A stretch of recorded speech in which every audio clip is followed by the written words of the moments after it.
Bonjour à toutes et à tous.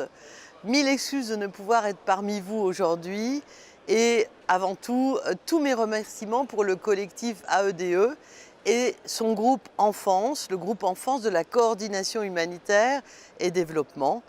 Merci de m'avoir proposé cette intervention en vidéo pour présenter le travail au sein du Parlement européen pour la défense des droits des enfants.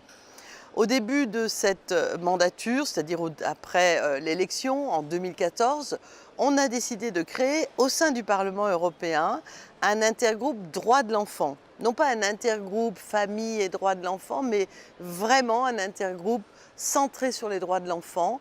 Et j'ai l'honneur d'en être vice-présidente avec près de 100 membres députés européens qui viennent de toutes les sensibilités politiques, ce qui est très très important pour pouvoir dépasser les petites querelles politiciennes. Tout le travail de notre intergroupe est basé sur le Child Rights Manifesto, qui est un manifeste fruit d'une étroite coopération avec 15 organisations, 15 associations qui travaillent à la promotion, au développement, au respect, au bon respect des droits des enfants. Ce manifesto est en quelque sorte notre socle de valeurs communes. Il clame haut et fort que nous pouvons, mais surtout que nous devons tous ensemble lutter pour le respect des droits des mineurs, pour leur protection, et le faire face aux abus, face aux violences, face à la pauvreté, pour que les enfants aient tous accès à l'éducation, l'accès à la santé, aux soins, à un lieu de vie sûr, à un hébergement digne, l'accès évidemment aussi à l'école. Ces 6 pages sont pour nous comme une feuille de route qui, depuis 2014, guide nos actions en qualité de députés.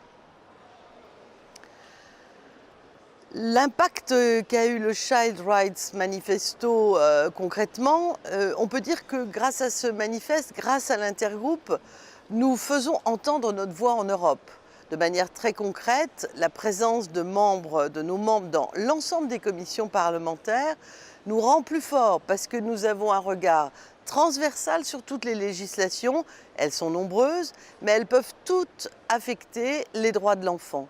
Ainsi, ensemble, nous pouvons renforcer les textes pour que les droits des jeunes soient le plus solidement pris en compte. Par exemple, moi je suis membre de la Commission des libertés civiles, de la justice et des affaires intérieures. J'ai présenté de nombreux amendements pour mettre fin à la détention des enfants en Europe. Il reste du travail parce que malheureusement, il y a encore trop d'enfants qui se trouvent en rétention, qui ressemble à de la détention. Ou encore, personnellement, en mai 2018, avec les collègues, on a fait adopter à Strasbourg une résolution sur la protection des enfants en migration. Outre le travail législatif, nous réalisons également un travail de communication, de sensibilisation, ce qui m'amène à votre deuxième question. Quelles sont les interactions avec la société civile, compris avec les organisations d'enfants et les organisations de jeunes? Eh bien, l'intergroupe travaille en étroite coopération avec beaucoup d'associations de tous les pays, avec des ONG qui militent pour les droits des enfants et spécialement donc pour eux. Par exemple, chaque année, je participe au Forum européen sur les droits de l'enfant avec les collègues qui réunit plusieurs centaines d'acteurs qui militent pour les droits de l'enfant. Autre exemple, nous coopérons beaucoup avec l'ONG Missing Children qui lutte contre les enlèvements des enfants et qui gère la hotline 11 6000 116000 116000. Mais on parle aussi directement avec les enfants. Il y a quelques semaines à peine, j'ai eu le plaisir de rencontrer ce qu'on appelle des jeunes ambassadeurs qui étaient venus d'un peu partout, des pays européens mais aussi des pays non européens, le Kosovo, le Royaume-Uni, la Belgique, l'Allemagne, la France. Et ces jeunes ambassadeurs étaient venus pour présenter leurs recommandations après un gros travail de réflexion et d'analyse de leur part. C'est un point très important pour notre intergroupe. Nous respectons les enfants, donc nous les traitons comme des égaux. Nous discutons avec eux et nous ne les soumettons pas à nos principes ou à nos idées nécessairement. On en discute avec eux.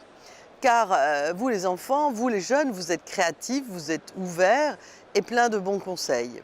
J'espère vous avoir montré en quelques minutes que la signature de ce manifesto a été bénéfique à l'Union européenne.